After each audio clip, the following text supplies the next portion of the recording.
Hey everyone, welcome back to NovoFlix. Today we're diving deep into Dexter Resurrection Episode 9, Touched by an Angel, and let me tell you, this episode is absolutely crushing. We're getting so close to that explosive finale, and this penultimate episode just cranked everything up to 11. The restaurant confrontation. So we pick up right where we left off. Leon Prater has just discovered Dexter and Harrison together at that restaurant. And guys, the tension is immediately through the roof.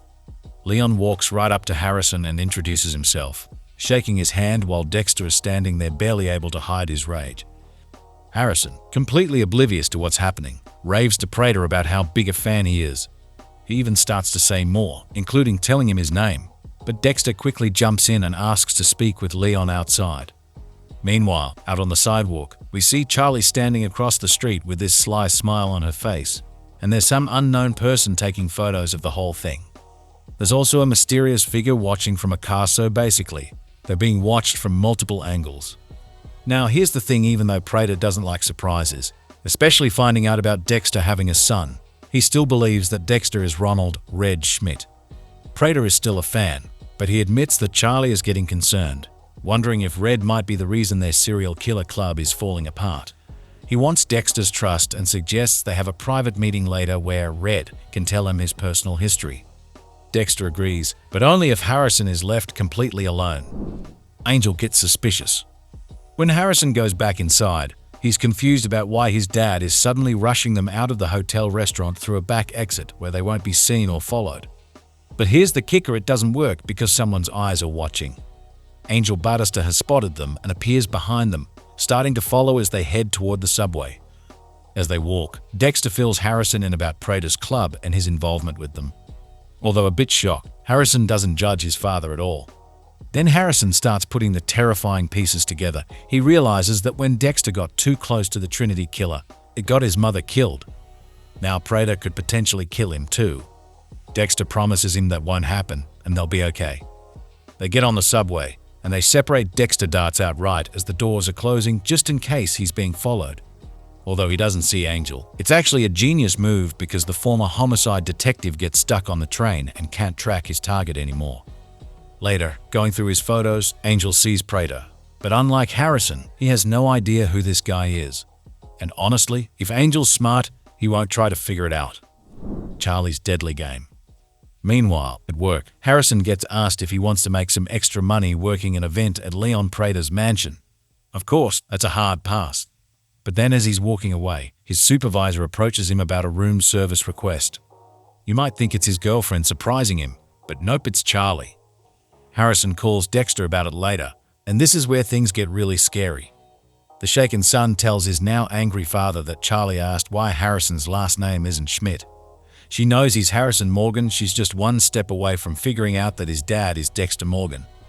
She says she's vetting Harrison about working Prater's event, but she takes her gun out and puts it on the table, telling him to sit down. Harrison gives her a version of the truth. He says his father left him when he was 5, and Morgan was Hannah's last name. When he tells her he tracked down his father and was disappointed to discover he was just a rideshare driver, Charley laughs hysterically. It's creepy, but Harrison told just enough truth to seem believable, and Dexter is proud of how his son handled it. Now he wants Harrison to come stay with him. Dexter's revenge. Dexter goes to talk to Blessing, who's still angry with him. He apologizes and says he was wrong, which gets him forgiveness and a hug.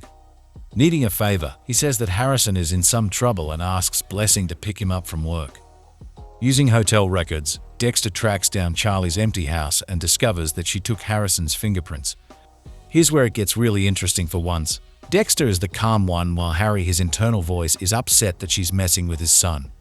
When Dexter gets to the house, he sees an elderly woman in a hospital bed being tended to by a nurse. Turns out it's not a hospital Charley has been visiting when she sees her mother, but another room in her own house. Harry tells Dexter he can't go soft on her because of this, and Dexter promises that he won't. Later, when Charley gets in her car, the original dark passenger appears behind her, wrapping a metal cord around her neck. He promises that he'll saw her neck right off if she tries anything with her gun.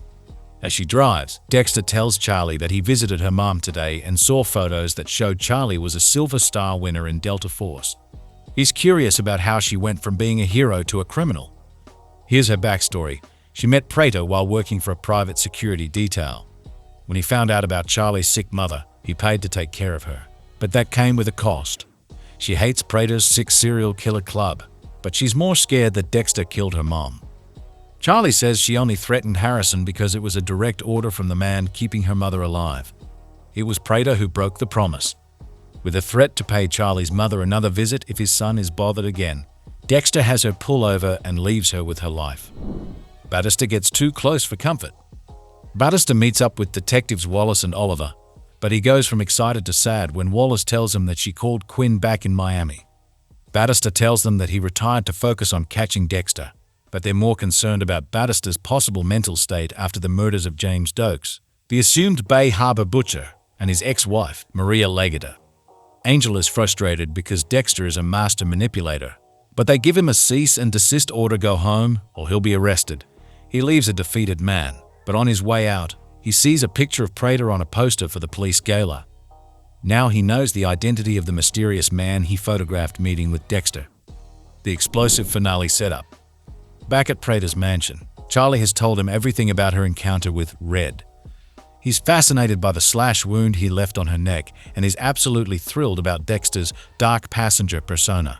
"You survived an encounter with a dark passenger," he exclaims. It's then that Dexter calls, ready to meet with him the next morning and tell him everything, while his internal voice promises to plunge a knife into his heart. But before this can happen, Batista shows up at Leon Prater's mansion and is able to get a meeting. Angel shows Prater the photo he took of him with his serial killer ex-best friend. Then Angel drops the bombshell Ronald Schmidt is actually Dexter Morgan.